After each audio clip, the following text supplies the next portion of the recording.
There's no hacking. There's biohacks that make us feel better for some time. There's medicines that give us different neurochemistry where we do feel better. And then what do we do with that? Now we're going to look at ourselves closely and go, okay, I feel a little better. How do I take better care of myself? How am I nurturing myself, tending to myself, being patient, kind, generous with myself? Because most of us haven't been. That's right. What we really need to do is just commit to okay, this is going to be a lot of work to undo the habits and conditionings in my life that have made me have these behaviors that are not awesome and I don't want, to really be solid in who I am, confident, empowered. That takes effort and concentration and a lot of care. Somebody was questioning how psychedelic medicine could actually be healing to so many different things. So you're saying it heals addiction, you're saying it heals ADHD, it's healing OCD, it's healing, all these things. How could one medicine be healing all of these things? And the person's response was, well, maybe all of those things are just symptoms of something else.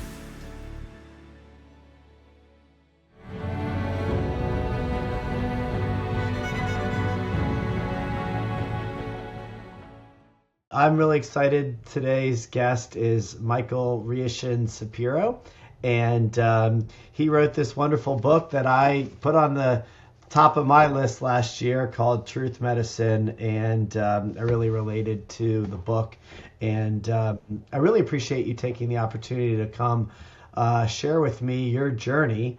As we were just talking about, I think the journey to the work is really a central theme here, and I'd love to have you share with the audience your story and talk about what you're doing and all of that great stuff. So, but first, just wanted to give you a proper thank you for taking the time to join me on the Innerspace podcast.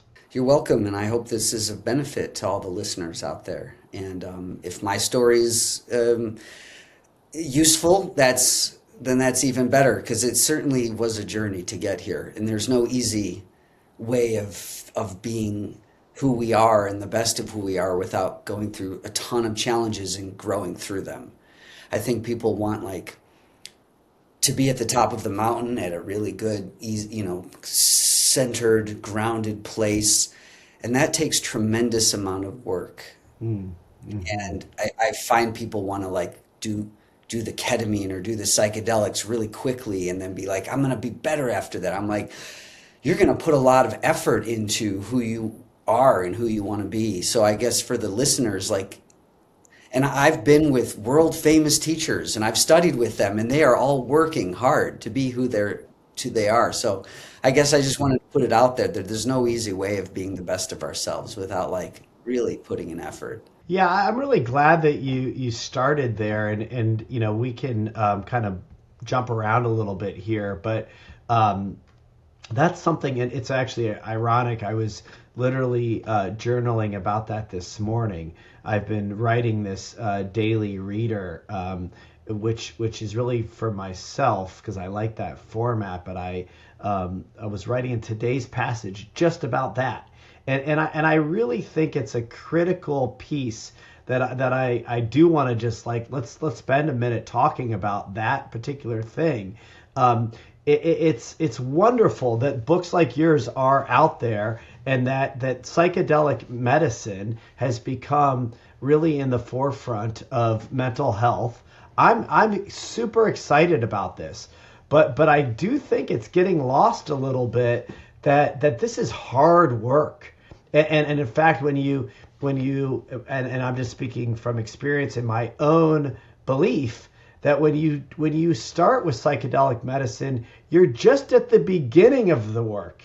And in fact, in many ways, you might have to go, and I don't really believe there's ever any going backwards, but you have all this work that you're about to enter into. And it's beautiful, and it's amazing, and it can be really fulfilling, rewarding, but it does take a lot of effort. It does take a lot of courage. It's not easy. Hasn't been for me. So I'm thrilled that you started there, and I do really love to emphasize this point so that people aren't casually just going out there thinking there's some, magic medicine to solve all their problems overnight. There's no hacking. there's biohacks that make us feel better for some time. There's medicines that give us different neurochemistry where we do feel better. And then what do we do with that? Now we're going to look at ourselves closely and go, okay, I feel a little better. How do I take better care of myself? How am I nurturing myself, tending to myself, being patient, kind, generous with myself? Because most of us haven't been. Most of us are kind of hard on ourselves and punishing to try to motivate rather than encouraging and supportive. And that's because we've been taught those strategies for trying to get ourselves to be better.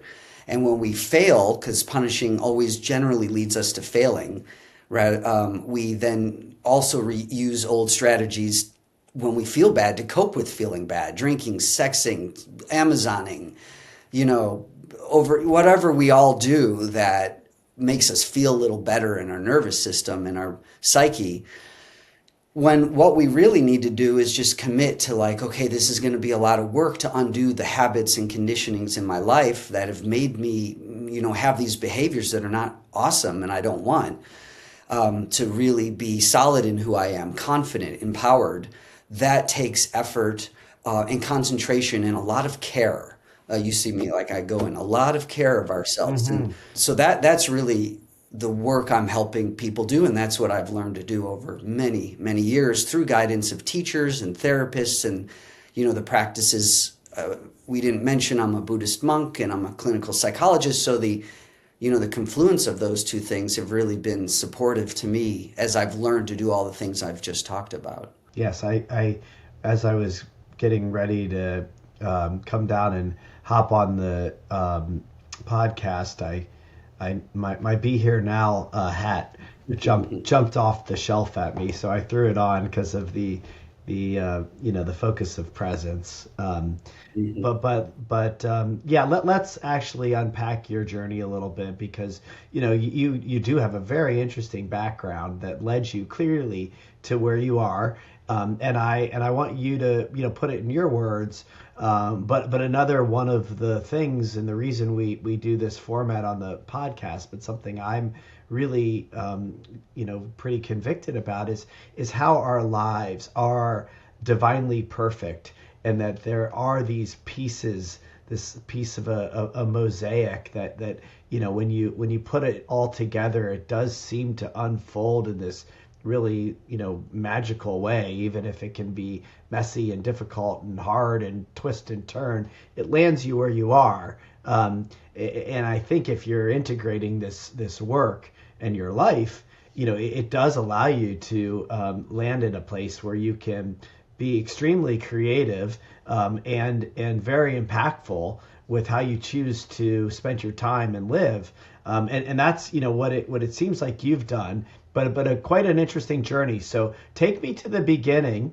I'd love to hear very beginning, childhood. Talk to me about your family and who you were as a kid, and kind of those early threads that were your life. Thank you for the invitation to do that.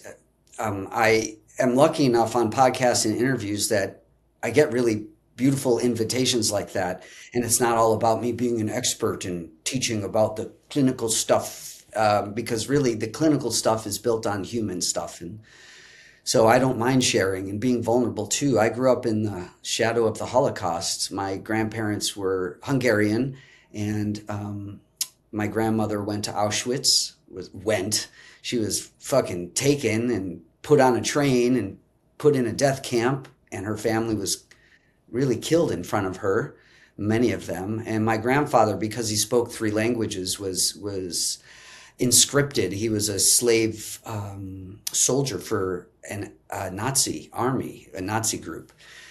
Because he spoke Hungarian, German, and Russian. He was useful. He wasn't killed right away or sent to Auschwitz too. And he ended up being captured with that group and sent to a Russian prisoner of war camp. And after liberation of the war, my grandmother, who survived Auschwitz, and my grandfather, who survived that, met up back in the village and had my uncle and my mom. And then 7 years later, the Russians were killing Jews again, and the bourgeoisie and those who owned businesses, and my family escaped. My mom was 7 over to Austria to a refugee camp for a year, and then they made their way to America. So that's in the background of how I grew up. And for anyone listening, all of us have trauma in our histories, and our families have all survived. Some of them have persecuted others to survive. Others have been oppressed by others, but we're all here. So all of us have survived because of the strengths of our ancestors and resiliency and tenacity. But also the traumas and trauma responses are also passed down. So I had all of that in my house, the chaos of PTSD that was untreated. That was really hard for me to be in that environment. I'm very sensitive to emotions, and very, very young, I could read people. I could read expressions in people and pick things up, and which I use now, as a clinician, as a psychologist. I see expressions that say something, and I can use that for people's benefit. But back then, I was just overwhelmed with all this information, and this jagged vibrations of PTSD. Could you? And what's that? Go ahead. Well, I was just going to ask if you could maybe put a little more color on that and kind of make that real for people. Again, at the hope that somebody else might, be able to name this in a way they haven't before. What did that look like for you as a kid? What were you actually seeing? How was the trauma playing out, and how did it land with you? I mean, I know this is oftentimes in hindsight you can look back and see it, but share maybe a tiny bit more about like the lived experience of what was happening specifically. Yeah, a lot of anger. I mean, I don't want to just say the criteria for PTSD, but there was a lot of anger and irritability in my family. By the way, they're also beautiful people, so I'm not putting them down. I'm just now talking about what it was like to live in a household with a lot of that energy and mentality. There was a lot of dark thinking, morbidity, because they had just come out of really significant traumatizing experiences. So maybe not trusting a lot of people who are outside of the Jewish community, let's say. I had nightmares of my cousin and my sister all had nightmares and startle responses and night terrors. We'd wake up startled, sometimes screaming, because that is passed down through the generations through epigenetics. Also, I remember, and I've told this story before to a bunch of combat veterans, and to emphasize the power of sharing our stories. So I didn't know my grandmother's story. I didn't know why she was so mean at times to us and snappy, and I didn't get it. And I had asthma growing up, and she would when she visited, I remember I would have an asthma attack at like midnight, and she'd get up and yell at me to stop coughing. And I'm 7, 8, 9, and 10, and I'm like, what the fuck? Why am I being yelled at? And it was very disorienting and also scary for me, not knowing. But when I learned her story, when I was 33 years old, I learned her story. Any sign of sickness in Auschwitz would lead to immediate death, because they were slave workers, and my grandmother would take blood and rub it into her cheeks to look vibrant and rosy. I didn't know any of this. And so I grew up in a shadow of like the terror of human beings that they can go through, and seeing the anger and the confusion and the distrust, and not knowing what was going on at all.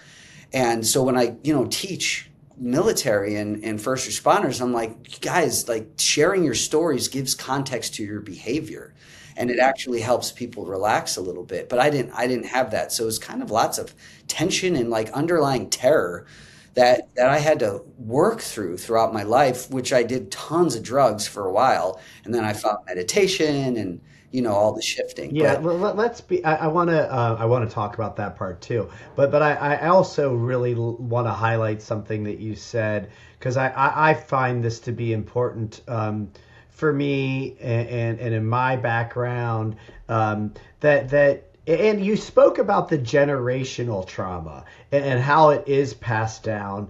And I know some people might kind of not be fully subscribed to that or woo woo about it, or maybe there's science behind it. But I think it's important to note like that they're not bad people, or you're not saying this as if you have some, I don't know, it doesn't sound to me like you have resentment or right, that you didn't you don't know what's going on with people, why they're being the way they're being, right, that it, in fact, as you do hear the story, you totally understand why they are, and it might be for some reason you had no idea. That makes perfect sense, and then there's compassion, and or at least some sort of connection, some understanding of each other, where we can then move past anger, resentment, upset. There's a real release and clarity that comes with the knowing of what's going on, rather than just the assuming and the judgment and then the storytelling that goes from there. I love that. We and I work with very traumatized people from their histories, and it's not about excusing the person's behavior. It's about having the context.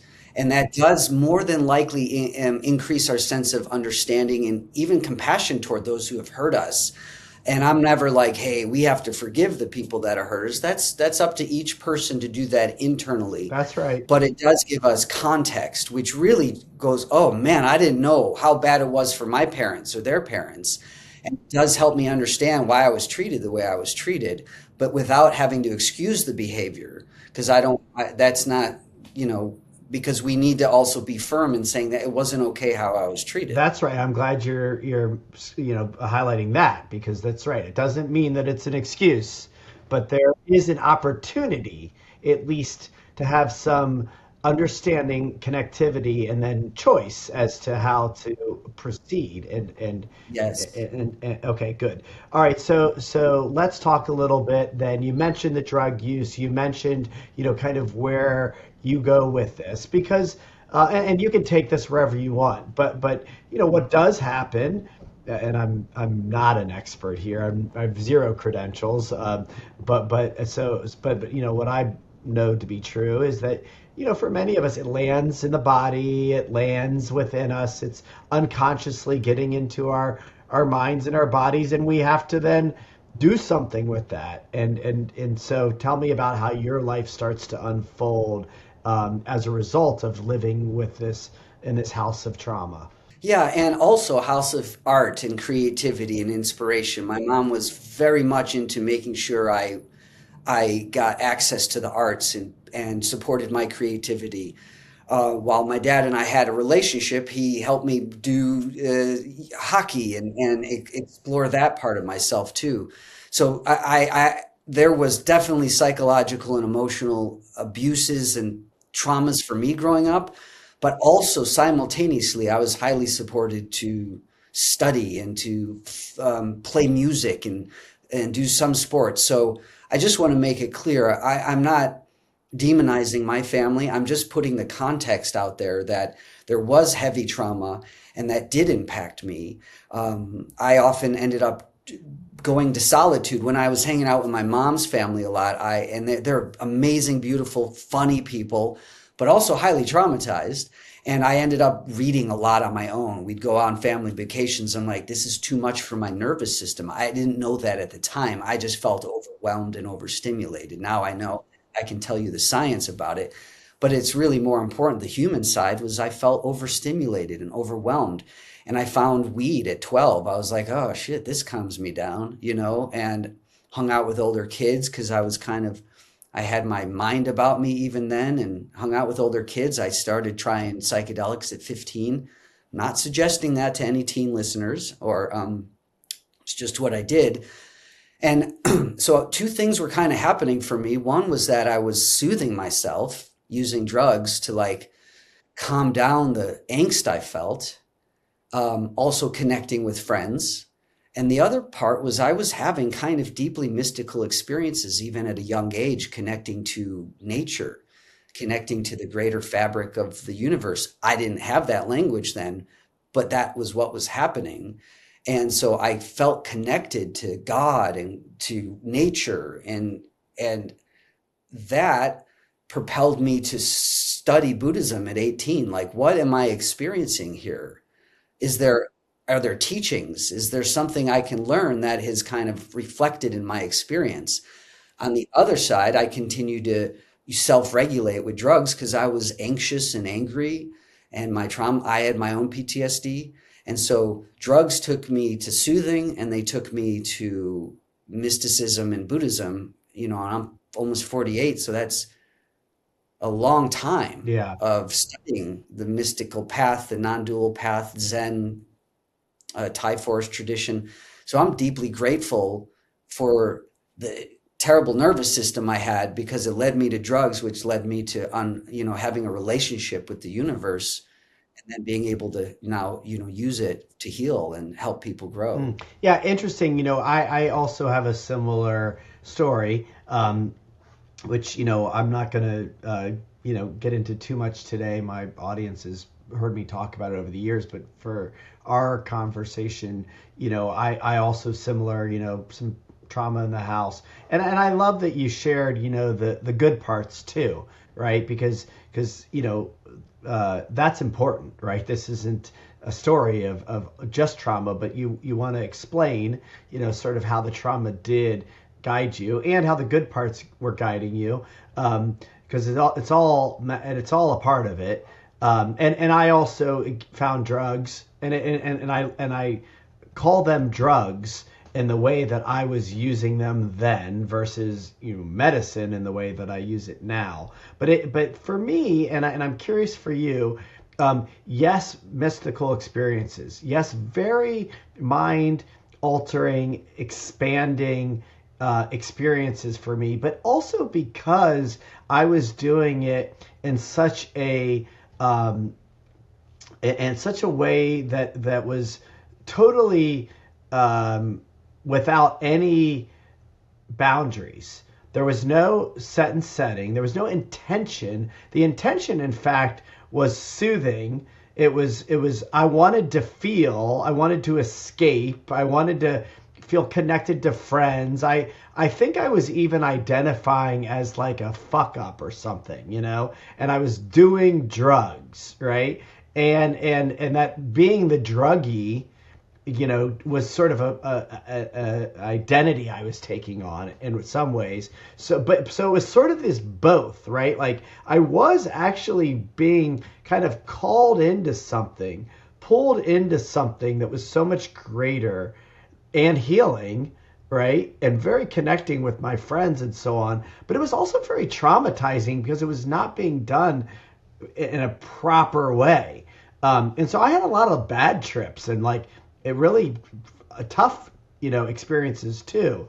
I talk a little bit about whether or not that was true for you, or obviously you've landed in a place where set and setting and doing this in a very ethical and very high integrity way, matters tremendously. I don't know. I'll let you take that wherever you want. I hear you, and I can identify my friends who are like you. I was a little different, but still had deep connections with people like who were doing drugs in a way that was more destructive, like and harmful to them. And I was also doing drugs and excelling, but still it was destructive. I mean, I'm 14, 15, 16 years old taking lots of drugs but I'm excelling in school. I even graduated college early on some pretty heavy drugs. Mm-hmm. Like I always had this ability to adapt and adjust and really present like I got my shit together, even though inside I certainly did not have my shit together. I was like, I was hiding. I was soothing, all the same things. So it's very interesting. Like in the end, I was hurting myself taking drugs. There's no doubt about that. But I did manage to excel and to like hide it from people. Nobody, not a lot of people really knew what I was going through and how much I was using drugs to soothe myself. I just happened to be a good student and like present really well. Down to my downfall and to my benefit. Who knows? Okay, we'll talk a little bit about kind of how it did start to guide you. You mentioned you started to study Buddhism, and I know this becomes an important part of your story. You mentioned that you went to college, graduated early. Talk about what happens in this next chapter of your life. Yeah, surprisingly, and it's ironic, in around 18, I was leading groups of friends through the forest. And I didn't, wasn't doing it because it was like the sexy Instagram thing to do and you put up pictures of it and shit. It was just that. So what I didn't tell you is I used to do acid during high school. And I was like, keep your stuff together, man. Keep your stuff together. You did too? Yeah. Yeah. Yeah. And I wanted to experiment with like, can I be on acid and be in math class and hold it together? And then I went to McDonald's where I was working and I was like the cashier and I was still on the dose. And I'm like, I can do this. And that's mind control. You're like in this incredible altered state with zips and zoos and the people's faces changing. And you're like, keep it together. Just keep it together. So very interesting that because of that ability, however I had it, when we would do it in groups of friends, I would be the one holding them together. And when they're freaking out, I would get myself together and no matter what, I would tend to them. And so I often took them to the forest and we would have these crazy experiences, but I'd be the one kind of holding it all together, even though when we got freaked out because the ranger showed up, I zipped up together and talked to the ranger and said, we're just lost and can you point us in the right direction? And then when the ranger left, we all kind of freaked out. Holy shit, that was crazy. Ironically, I lead groups of veterans and first responders and I lead groups and I'm kind of doing the same thing. Although I'm actually sober now. I don't use medicine, so I'm not taking it when I'm with them. I don't even take it anymore. But like what I was doing recreationally and just to be with my brothers and my friends, I'm doing professionally now. It's very strange because I didn't plan to do this. This is not the career I had set out for myself. I just am good at doing it apparently, and my book kind of describes the process. So that was like my college experience too. I was in a band, we played music all the time and still on drugs at that time, but I was starting to learn yoga and meditation. And as my meditation, because I was touching the essence of the universe and the hearts of other people while I was on these medicines. But I also knew I couldn't like be high all the time. You can't really be successful, I didn't think, and be high at the same time. And so also I didn't want to be high for myself either. So I increased my yoga and meditation practice when I was in my early 20s. And then the drug use just started declining naturally. Like I was filling the thing I needed with the quietude of meditation, and I didn't need the drug to help me find that. Mm-hmm. Then I moved into a Buddhist temple. I think I was 24, and I lived there for a year, and I was doing AmeriCorps for 2 years. I had finished my master's in English. I was serving the community, living in a Buddhist temple. My drug use went very, very low. I did smoke a little weed and got in trouble at the monastery. And then I kind of cut it out. I had a naturopath who helped me clean. I was on heroin and opium in my graduate school, and I cleaned all that out. And none of that came back. The meditation, the depth of stillness that I needed, I started finding. Interesting. Yeah, I mean, my drug use really never expanded outside of psychedelics, so I don't know what it takes to heal physically from drugs like opioids or heroin. It's astounding, really. I mean, I know a lot. I know today a lot of people are having tremendous success with ibogaine and boga and other medicines that are really targeting addiction specifically. But to hear that you really were able to heal that very naturally is pretty incredible. maybe expand on that. I'd love to hear more about, just what that was like for you. The impetus for the change was I was 19. So this was before my 20s, obviously, but before I really shifted in 23, 24 toward, look, I do this, toward like really, really dedicating to the practice. I had come home from college and I was just really mean to my sister, who now we're best friends and close to. And she was 14 and I was 19. And she wrote me a letter. I'm going to show you something. It's my altar. I've kept the letter. It's on my altar. She wrote me a letter when I was 19. She's saying, look, you treat me very poorly. You hurt me a lot. I love you, but if you weren't in my life, I'd feel so much better. And I was like, boom. My heart opened. I felt empathy in a way I had not felt empathy for other people. I saw clearly myself through her eyes and saw what I was doing. Because I'm decent and kind, generally speaking, but I was on a lot of drugs and was angry, very angry at the way I was treated growing up, and at my dad for the way he had kind of rejected and abandoned me. And the drugs made me also overstimulated.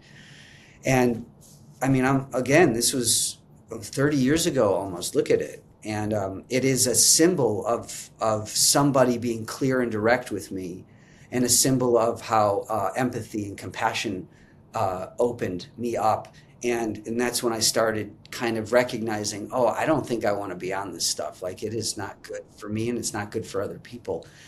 But it then took about 5 years to really get off the drugs, because I was on a lot of them, even though I was succeeding and got my master's and all the things. I had to have a Buddhist teacher, I had a therapist and a naturopath, all helping me change what, not only getting, distance from the substances, but change internally, mentally, to look toward my own strengths and to find my own peace. And now, of course, this is what I teach and do as a profession, as a calling.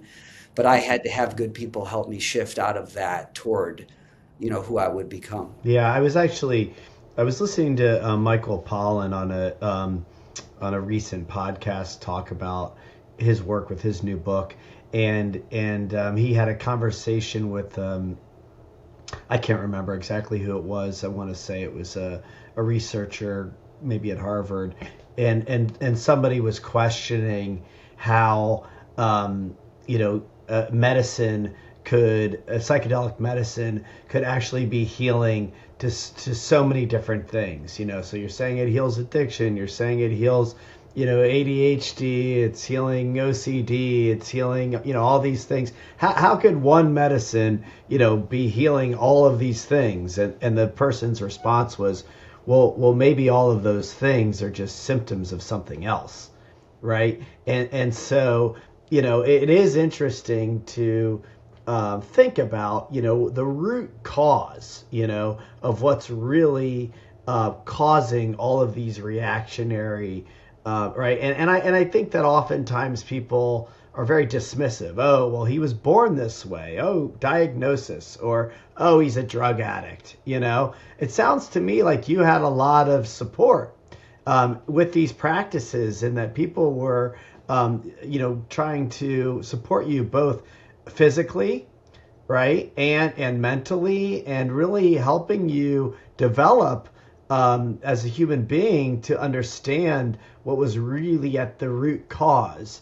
And so maybe you can expand on that, or talk a little bit about how you started to move forward with your life as you became sober. Well, I kind of instinctively knew I couldn't do it alone. You can't. And now I know for sure we can't. We need an ecosystem. We need community, friends, teachers, mentors, peers. Back then, I think I knew that fundamentally. Like, I need help. I need a naturopath. I got to clear this out of my body. I don't know what to do. Are there herbs? Is there a process? I was just on opium for 9 months. What do I do to get out of this thing? And then I started going to a Buddhist temple that I eventually lived in. And would hear talks about suffering and overcoming our suffering. What is suffering? What is clarity? What is wisdom? I was hearing messages, but also, I didn't know how to enact them, embody them. I knew I had to have teachers tell me a way of doing it. I wanted to do it, but I needed to understand there's a way of doing it. There's a process. You don't just wake up and are all of a sudden better. So I found teachers, and simultaneously I was in AmeriCorps in my 20s, and serving the community in Portland, Oregon. And I had a mentor who, my dad was not really in the picture anymore. And this guy was in his 60s and taking me out on the river and teaching me how to become a more solid man, thoughtful, kind, spiritual man. And so I kind of found the father archetype that I was missing in my life. And his name was Reg. And he just took me under his wing and taught me. And I needed that. I kind of sought it out. If you don't have a father in your life or a mother, we got to seek out the archetypes of mother and father in other people so we can feel that. Because most of us, it's so hard to live with the void of those archetypes in our life. Yeah. And so I lived in a Buddhist temple then in 24, 25, and then I went to Peace Corps. I'm like, I still want to serve, and I don't want to ask for much. I want to serve and still learn, but I want to do it internationally. So I ended up in Thailand, Peace Corps. And I was able to study Buddhism with Thai forest, in the Thai forest tradition instead of the Zen tradition. And Peace Corps allowed me to become a monk for some of a time, because that was a cultural thing. It was a cultural, respectful thing to do in Thailand for a man to become a monk.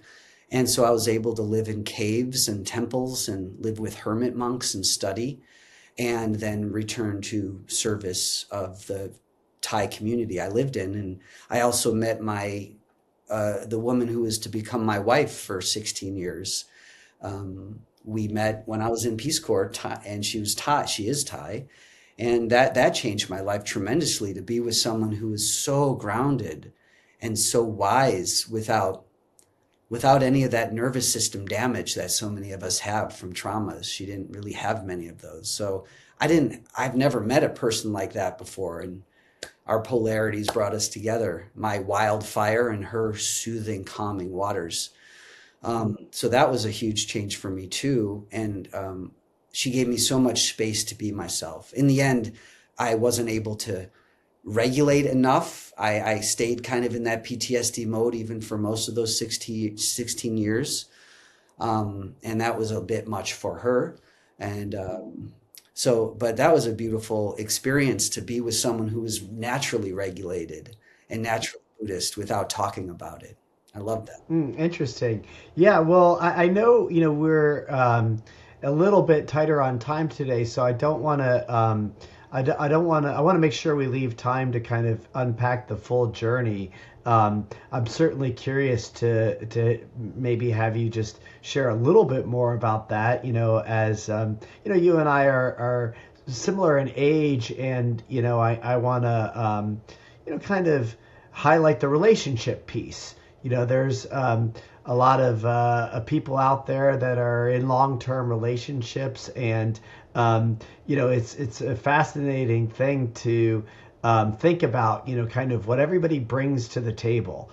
And the level of consciousness in which we are doing that. I've heard, Esther Perel talk about this, the idea that, we're all kind of coming to this with our own stuff, usually, early in life, and then, trying to figure out how to, be everything for each other and ourselves, and do that for a very long period of time. Right. It's complicated. So I loved how you just sort of laid out that, you were doing this work, and still had this dysregulation that wasn't able to meet somebody, where they needed to be, where that was much more regulated. Maybe just talk a little bit about that before we move on. Oh my gosh. I mean, the complexities just within ourselves is immense, because we have the universe in us. We have all the emotions of humanity, We have human history in us coming forward, our family's history coming through us, right? We act like our mom and dad sometimes. We're like, ah, shit, I just was like my dad. That's just within ourselves, and another person's a whole universe. Then you get two universes together, and the dynamics between are, as everyone listening knows, the most wonderful and challenging thing we have in our lives is relationship. And so, I mean, I spend a lot of time when I'm doing therapy helping people be themselves fully, but skillfully express themselves, like skillfully be able to share who they are in a way that benefits both of the people in the relationship. So when there's something unique or authentic to me, I need to share it with my partner. But can I share it in a way that's beneficial for both of us? That doesn't, and even when I'm upset with my partner, is there a way I can share being upset with my partner that's of benefit to both of us? And that's a whole other kind of training, nonviolent communication, mindful nonviolent communication. You know, there's really great books and trainings for people. How do I express myself in a way that is good for me, but also for the other person? Because if I'm expressing something really important to myself that hurts the other person on purpose, or that I'm saying it in a way that hurts them, now we're negating what I really wanted was, can I be heard and understood and felt and seen? But if I'm doing it in a way that pushes my partner away or hurts my partner, now it's no longer about what I'm trying to bring to you. It's about, oh, I was just a jerk to you. Or maybe my partner can't listen really well. Can I help them listen better? Man, there's so many dynamics in relationships that can help us grow when we're doing it well.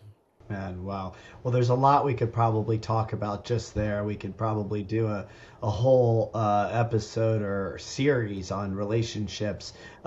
Let's talk about, though, you know, your journey towards the work that you're doing now. Obviously, it's very clear, and this is why it's helpful context for me and hopefully for the audience to really, you know, look back at the threads that you weave together that bring you to the work that you're doing. I mean, you mentioned obviously the generationally, right? This is generational trauma that's happening one generation after the next, right? And this is just why for me it is so mystical. It's only explained in some, you know, divine way, because it's hard to imagine how an event like the Holocaust could lead to such trauma that has you experiencing this you know, chaos and upset and all that it is,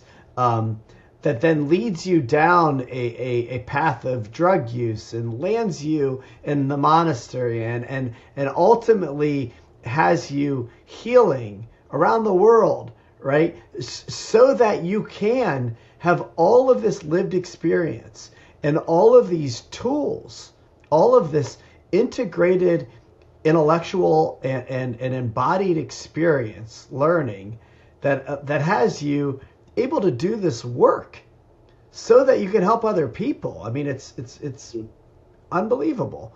You know, you couldn't make it up. But here it is. This is your story. So talk about, you know, bridge the gap for us to how you got to do the work that you're doing.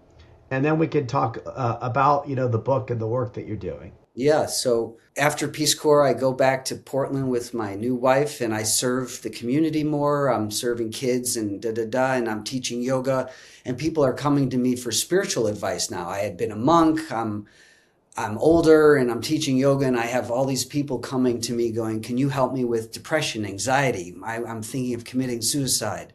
I have all this trauma in my life. And I'm like, oh man, you know, I could be a guru now, but I'm like, I don't know how to, you know, does meditation really address all of these issues? Not really, you know, just sit more, or here's a Zen practice. I'm like, nah, that's not quite the right answer for these people coming to me. So I was like, I need to get trained. So I went and got my doctoral degree in clinical psychology. And I had to have a way of helping people deal with these really intensive symptoms, right? Depression's not just, it's a bunch of symptoms that suck. I don't sleep well. I don't eat a lot. I have low self-esteem, all of these things that are showing up, but there's root causes. Buddhism does actually point toward root causes. A lot of these spiritual practices do. But where I find there's pieces missing is, well, does sitting alone, or does the Buddhist teachings alone count for our psychological, damage, and how do we repair? There's a lot of goodness in Buddhism, but I found clinical psychology was a bridge that I needed to study and learn, that I can help people access the wisdom inside and understand their conditioning more. So that was the bridge for me, was actually going to get my doctorate. And I was like, oh, now I have a language to working with people. And therapy is one way of doing that. And then, of course, my service included combat veterans, police and fire, and wildland fire. And I was bridging psychology, spirituality, psychedelic sciences in the world, working in retreats and having a clinical practice, working at the ketamine clinic. All of this stuff is now you can see it's all kind of tying together in my work I'm doing. And it really did come out of my own suffering, my family's suffering, and wanting to alleviate that, and actually not just survive, but thrive, like really contribute to the world in the best way, but also be the best of myself, which is what I want for everybody. How do you become the best of yourself? And so all of the pieces I just was sharing with you, including having a beautiful relationship and failing at it, or having it disintegrate because I wasn't quite yet able to do what she needed. All of this plays a role in how I'm serving people and the work that I'm doing. Mm-hmm. Yeah. And yeah, again, you mentioned this earlier, the importance of the storytelling and the vulnerability and the ownership, the responsibility that you take when you say, that you weren't able to do something in your relationship, right? That was something that, I think maybe men need to hear. Take some responsibility if they're not able to do what their partner needs them to do, and to be able to look at that. And it's not men, it's both parties, but men, I think, oftentimes have a harder time to be honest about that and to really look in the mirror and see, what their role is in it. So I appreciate you modeling that here. And again, I'm sure there's so much more we could talk about. But I do want you to maybe expand on the work that you're doing. Mm-hmm. Actually, I'm sorry. I have one other question that I need to. It's something personal, because my son is studying psychology, my youngest, and you mentioned that you came back to the field, right? That you were studying all these other modalities, but you felt the need to study, and you're credentialed. And I am kind of curious about your opinions on the timing of achieving a credential, the importance of achieving a credential. The world is changing so much, including, with AI coming in. Talk a little bit about when you went back to school and the value that you got out of school, the how you view the importance of the education in the formal matter, the credentials, etc. Maybe what you would recommend for other young people that are or other people that are even later in life that are contemplating a similar sort of path. I will say that it's a process of mastering ourselves, of gaining knowledge and applying that inwardly to change who we are, to then be able to serve. So school for me is not just acquiring intellectual or scientific knowledge. It was really training myself, using the information to better understand how I operate, why I operate, what biological pieces are in play now. How does that translate to emotional, psychological behaviors in me? Because if I understand this system, I can understand you, and I can understand other people, and I can apply that when I'm working with them. And yes, there are significant differences in culture and ethnicities and language and upbringing, but we also operate very similarly too. And so if I understand, well, this is a Zen phrase, the moon in a dewdrop. If you study one dewdrop, you can see the reflection of the universe in it. The dewdrop contains everything. One drop of ocean water contains the ocean. So really studying ourselves carefully, mindfully, helps us understand the vast, universe and other people and systems. So going to school is really about how do I enhance who I am so that I can serve more efficiently. And also I need knowledge and, understanding of to be there. The credential is a doorway. It's a gate you walk through. You go, oh, you're a doctor. Okay, I believe you more. Maybe I'll, but really what it symbolizes is the training you've undergone to become the person you are. Now people can get stuck on that and go, I'm a doctor. I know more than you. I think that's unfortunate. And that's the ego taking hold of a credential and the training and saying I'm more special than you. I think what it really is humbling to go, my God, there's so much I don't know, but this is what I've studied so far. And I did dedicate 6 years to study for my my doctorate.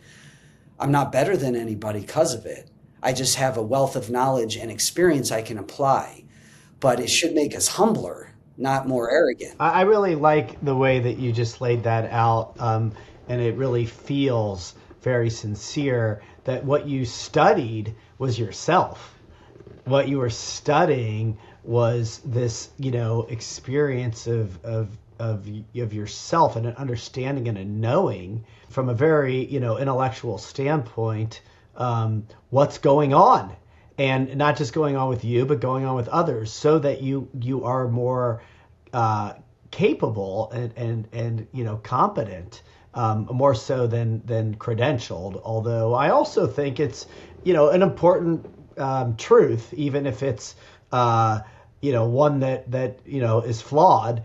That it does serve as a gateway. That it does, in fact, for some people, and you do need to meet people where they are. It doesn't have to be for everybody, but in some ways it does help people open up to hearing what you have to say. I think it represents that we've dedicated ourselves, and there is something important that if someone has letters after the name, they've spent many years developing and studying and learning and growing.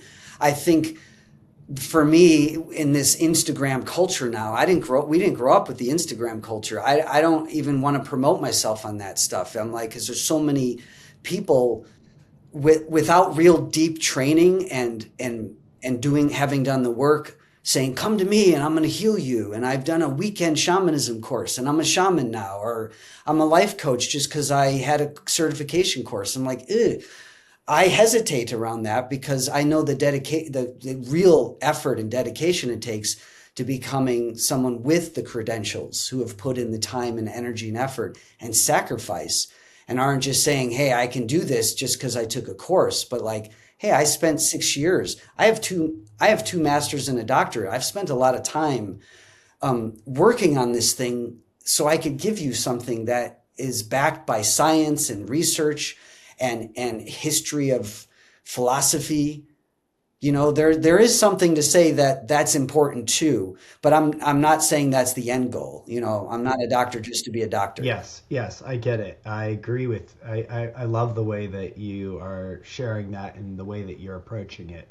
It feels very, like I said, it feels very sincere and grounded. And how you're integrating all of your experience and your education and using it, and I think that really matters because I think that it feels like there is a lot of the other. It does feel like you have on both sides. People pretending to be shamans and people pretending to know the field and people coaching and doing other things that maybe haven't done the work on themselves enough to really help other people, and And there's plenty of good coaches out there. I mean, I don't think everybody needs to do all of the work that you've done, right? There's plenty of good facilitators and shamans, right? But there's also a lot of people with credentials that haven't done the work themselves too, right? So both sides, I think, really, could learn from what you're sharing, which is, about really doing the work. That's what I hear is you're really doing the work, whether that's in the classroom or on yourself to be able to support other people. So let's kind of land there. And I'll let you take this where you want.